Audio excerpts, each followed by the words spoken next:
we can help our metabolism, our aesthetic, our body composition goals just by being more intentional with our breath work. Welcome back to the Wellness Big Sister podcast. I'm your host, Kelsey Vick, a board certified orthopedic doctor of physical therapy, and then also a pelvic floor physical therapist and the owner of the Ella Wellness Sisterhood. And we've been doing a series all about metabolism, glucose regulation, how the body is just so magical and how it regulates all of these pathways. And so today we're going to dive into a few more of those factors that feed into our blood glucose, including internal stress, so how we're sensing stress internally, in addition to external stress in the form of environmental toxins. So it's going to be a fun episode. We're going to dive into some of the science, of course.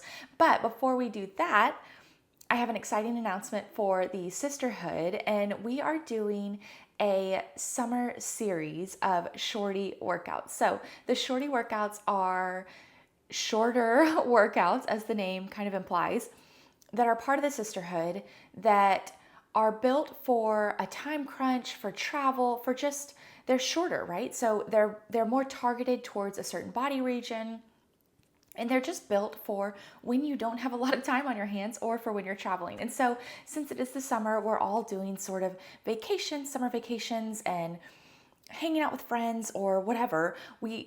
I feel like the summer is just when sometimes it's harder to keep up with our own wellness routines. And so I decided to do this summer shorty series mixed with some of my favorite shorty workouts from the sisterhood. So I'm opening it up to everyone. It's completely free. So it'll start opening in July. So I'm signing everyone up right now.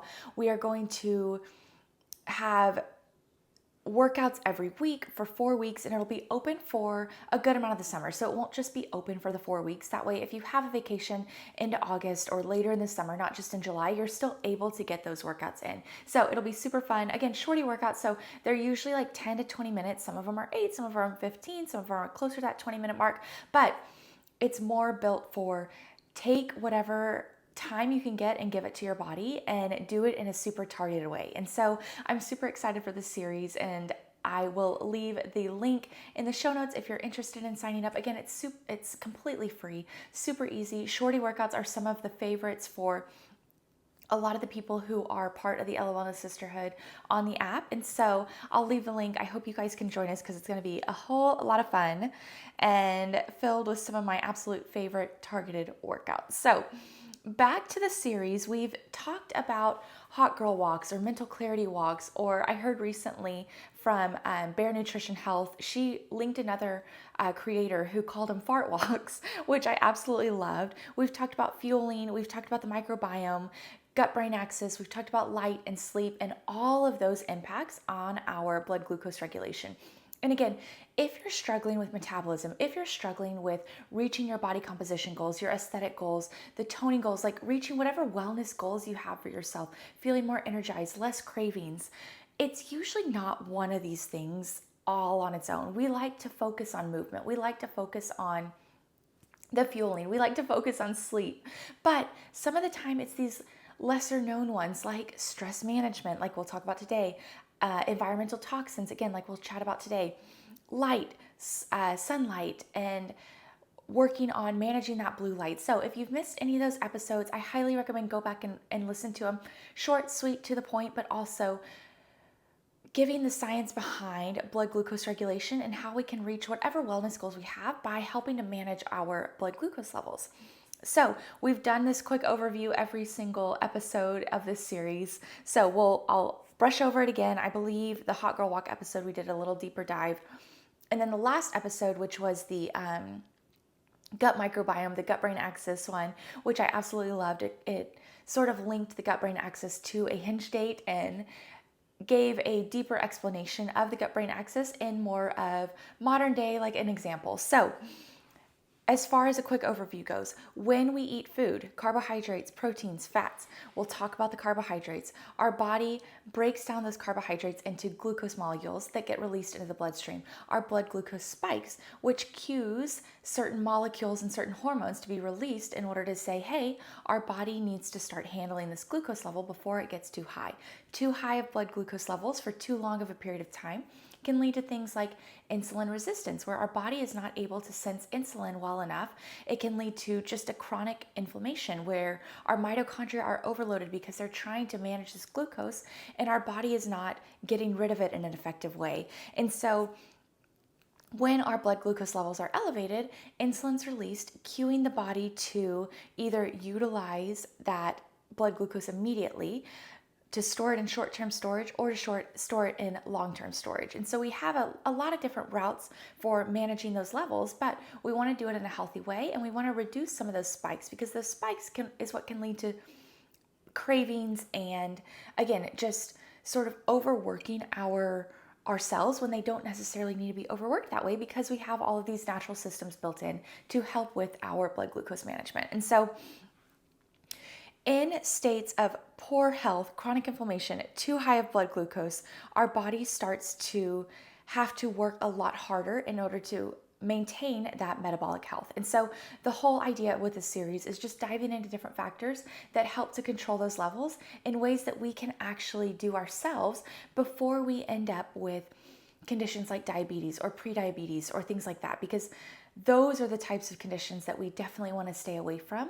And if there's ways that we can manage it while we're young, while we're still in control, then why not learn more about it, and why not try and incorporate some of those things even now in our teens, 20s, 30s, 40s, earlier than when we're diagnosed and we realize that our cells have been overloaded for such a longer period of time. And so today, like I said, we're going to talk about ways that we can affect those blood glucose levels when it comes to stress management, both internally and then also in regards to environmental toxins. And so we'll start off with just this internal stress management. And so I'll remind you guys of one of my favorite systems in the body, the nervous system. And so we have this overarching autonomic nervous system, and this is our subconscious nervous system, and it's broken down into the parasympathetic nervous system and the sympathetic nervous system. So again, this is all overview, but parasympathetic is that rest, digest, muscle recovery nervous system. So this is the one that we want active when it comes to digestion and when it comes to managing helping to lower our blood glucose levels. The sympathetic nervous system, on the other hand, is not the bad guy. I feel like some of the time, the way we talk about the sympathetic nervous system, the fight or flight, makes it seem like the bad guy, but there's really no good or bad. We just want a healthy balance between these different parts of our autonomic nervous system. So the sympathetic nervous system is that fight or flight, that running from the bear. So that's when we want to elevate our blood glucose levels to give us that energy to run from the bear, to get out of that stressful situation, whatever it is, to perform that HIIT class, to go on that run. Like, we need that sympathetic nervous system active during exercise to help fuel ourselves and energize ourselves for that movement. And so both of those play an important role when it comes to stress and when it comes to glucose regulation.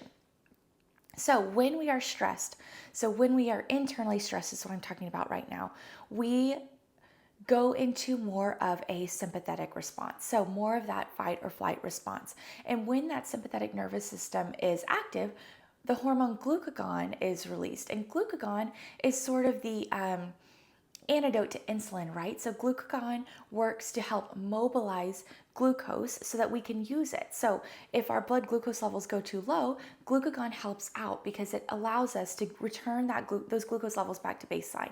And so when we're in this stressful situation, whether or not we're running from a bear or performing a HIIT class or going through a workout or preparing for a test, glucagon is going to be cued in order to help us mobilize glucose to utilize for energy to help us run from the bear, right, in that fight or flight state. So we mobilize more glucose because that glucagon is released for energy. Cortisol is also higher, which helps us to mobilize even more glucose. And again, all of these components of our hormones, of our pancreas, of our nervous system are healthy, but we want a right balance. And so if we're in a sympathetic fight or flight state for too long, we start to get these chronic elevations of cortisol, of glucagon, chronic sort of cueing of our cells to utilize more glucose and to release more blood glucose into the bloodstream so that our cells in our body can utilize it for those stressful activities. So when our sympathetic nervous system is cued, the issue is that it's normally an all or nothing response, right? So I don't know if you've ever been in this situation. I can remember very clearly preparing for practical exams in physical therapy school. I would go in and you're performing in front of a professor and you're performing in front of a clinician, or oftentimes people who are you want to impress and you want to perform well because you want a good grade too, right? But my heart rate would increase, my breath rate would get a little bit more shallow. I would start to sense my body going into that sympathetic state because it's like, okay, we're sensing fear, anxiety. We're sensing that Kelsey needs the resources to help combat whatever she's about to experience. And my body sensing that I'm going to have to run from a bear, right? Because my stress levels are just increasing internally, even though it was just a practical situation and it was not life or death. The problem is our body protects us, and it's not a problem really. It's just it goes to that all or nothing response. So we want to start to be more mindful of our sympathetic nervous system ramping up.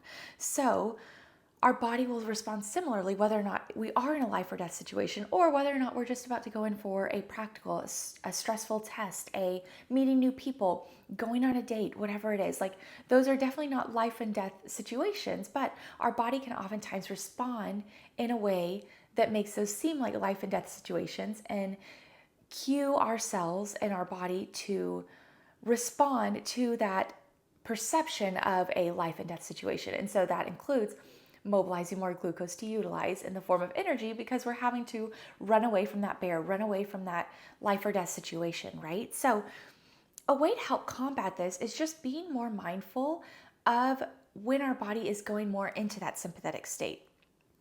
So if we start to feel things like our heart rate increase, our blood pressure increase, our breathing rate become a little more shallow, where we're sort of having more of a chestier breathing pattern rather than this like deeper diaphragmatic breathing, that's when we need to be more mindful of what we're actually sensing in our body and sort of tell our body and stop it before it gets into that super downward spiral, where I like to think about it as being more curious about what our body is actually sensing rather than our body not being aware of it and our body immediately sensing that life or death situation, right? And so not that that sympathetic nervous system is bad, or the response and the subsequent series of events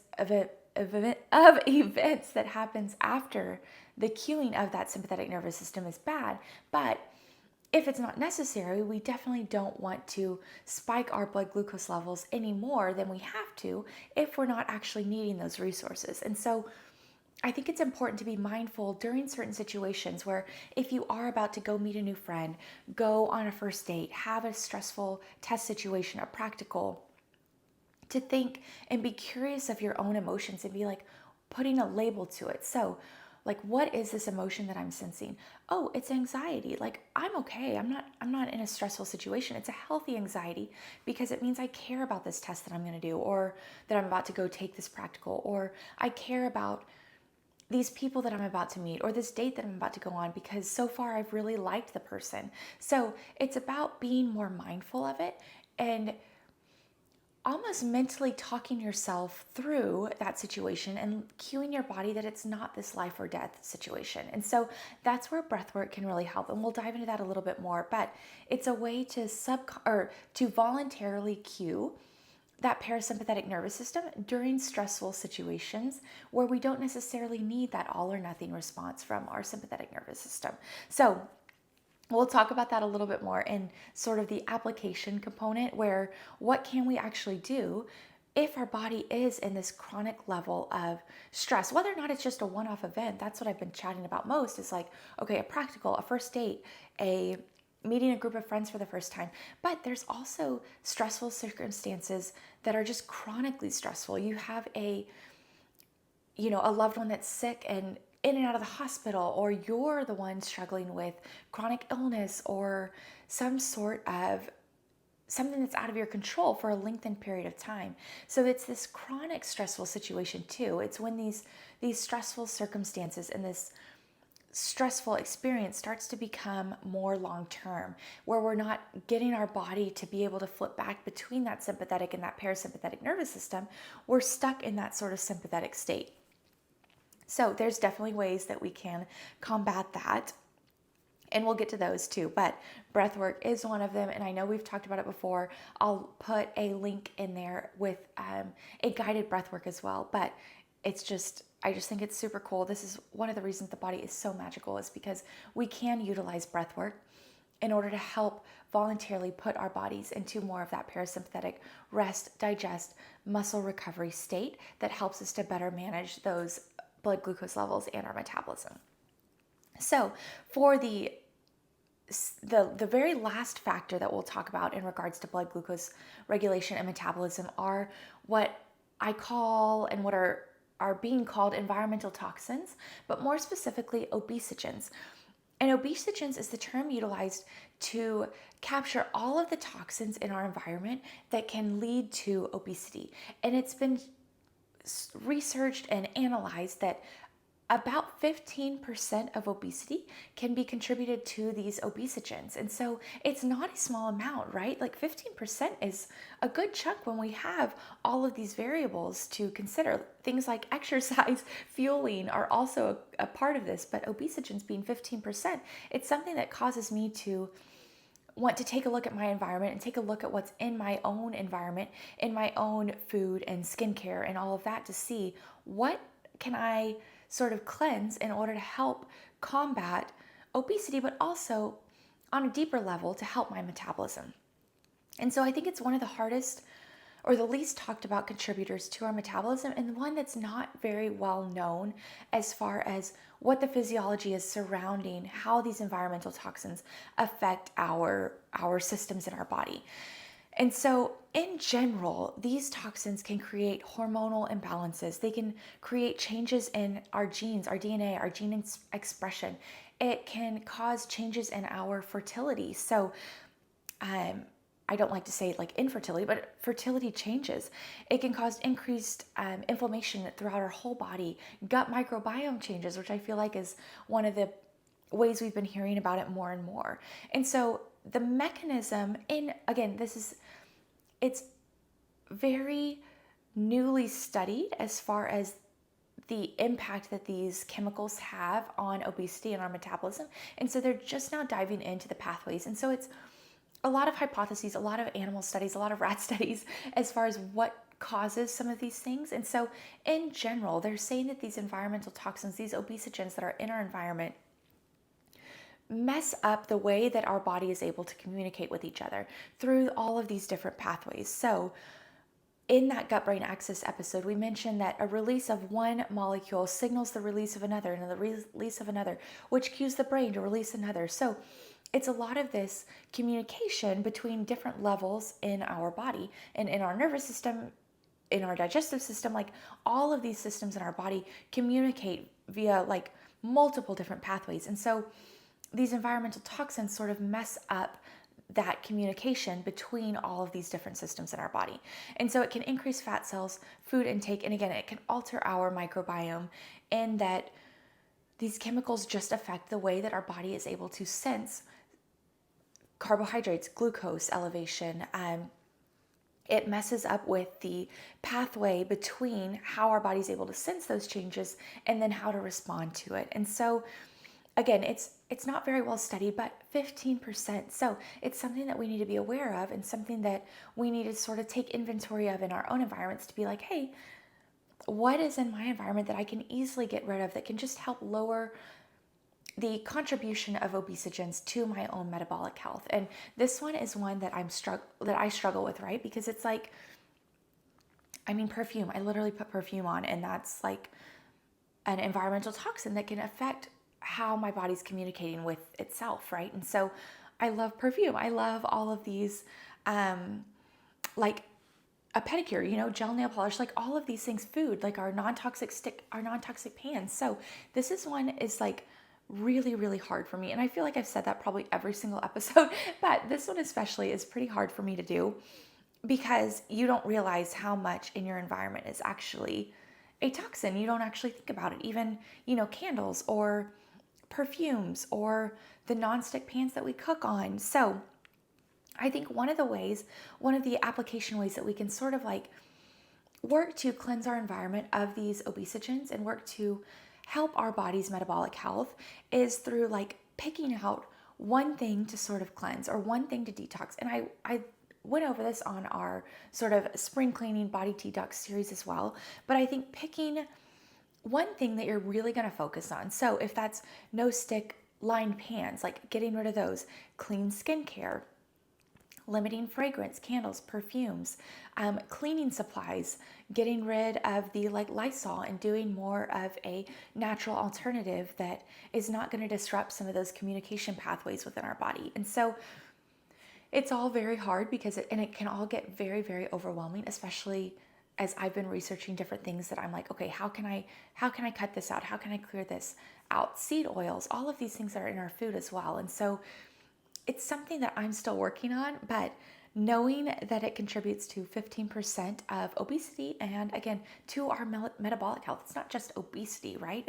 Obesity is the consequence of poor metabolic health or is a consequence of poor metabolic health. But if they're termed obesogens and it's a 15% contributor, it's something that I want to pay more attention to myself, especially in the, like, as I'm starting to wean down all the candles, get rid of all of my fragrance, I'm like utilizing all of it up. And it's something that I don't know if I'll be buying again because of now what I know in regards to like how it affects my metabolic health. And so that's for more environmental stressors, environmental toxins. As far as internal stress management, I mentioned the mindfulness check-ins. So I think mindfulness check-ins, being aware of how you're feeling in a certain instance, like in that moment, but then also reflecting on that situation and on that circumstance to say, oh, even though my heart rate increased, my breathing got a little more shallow, my blood pressure was elevating, I was sensing excitement, not fear or not anxiety. I didn't have to run from the bear, right? And so, and I say run from the bear, but like a life or death situation. Like I think running from the bear, just that's what I always think of when I think of sympathetic nervous system. But being more mindful, being more present, setting different intentions. Like if you're about to go into a stressful environment, into a practical, reading a Bible verse, meditating on that Bible verse, praying a little bit, saying, Kelsey, you're going to try to do 5 breaths every hour as you're leading up to this stressful exam or this stressful meeting up with new people that you've never met before, or a date, whatever, if that's what your stressful situation is. Curiosity check-in. This kind of goes into both of those, where it's not necessarily judging yourself for feeling a certain way, but just being more curious about what you're feeling and what you're sensing within your body.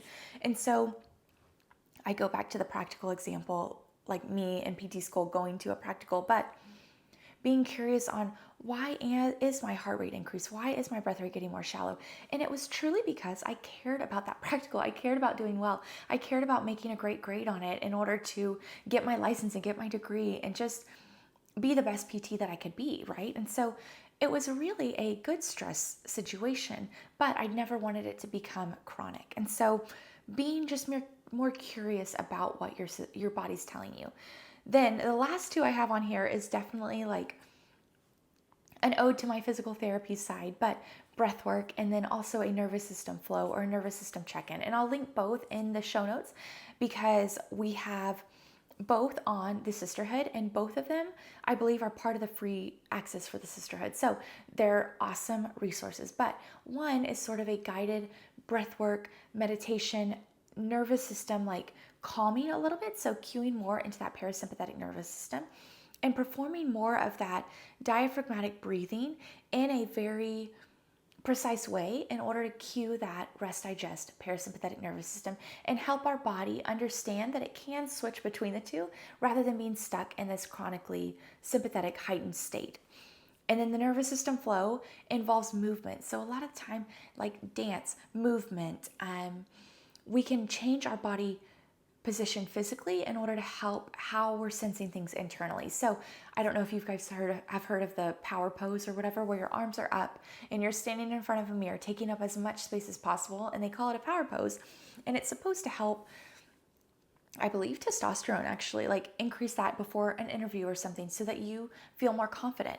And so the same goes with our nervous system, where dance flows, like doing movement in a mindful way and in a controlled and not necessarily like a high intensity interval training thing, but although sometimes that can help with stress management too, but doing it more in a flow like state and actually affecting different nerves along our lower bodies and our upper bodies can help cue that parasympathetic nervous system as well. And so I'll link both of those because I think they're both awesome and I use both of them, especially when I notice myself being in more of that chronic inflammatory state or chronic sympathetic state where I'm just like a week before finals or something in PT school, or I like I'm nervous about what a patient's going through or what their doctor is going to say about a certain prognosis for a terminal illness that they've just been diagnosed with, or whatever it could be, right? It could be anything, but cueing into those like movement based things and voluntary things that we can do, whether that be breath work or movement,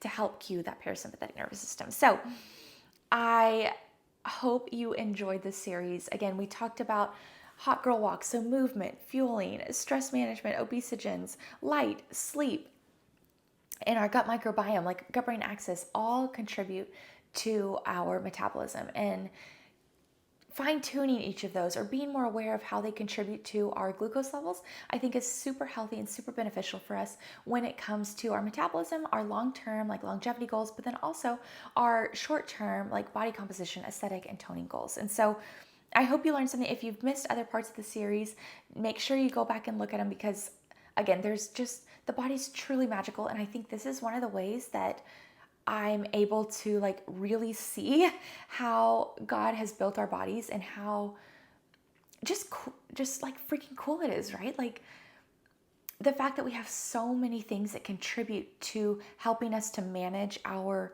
body in a certain way and that we have an impact over those things. And so I just think it's very, very cool. So thank you guys for listening. If you are interested in signing up for our summer shorty series, again, it'll be a 4-week program, but it'll be open for a long period of time. That way, if you're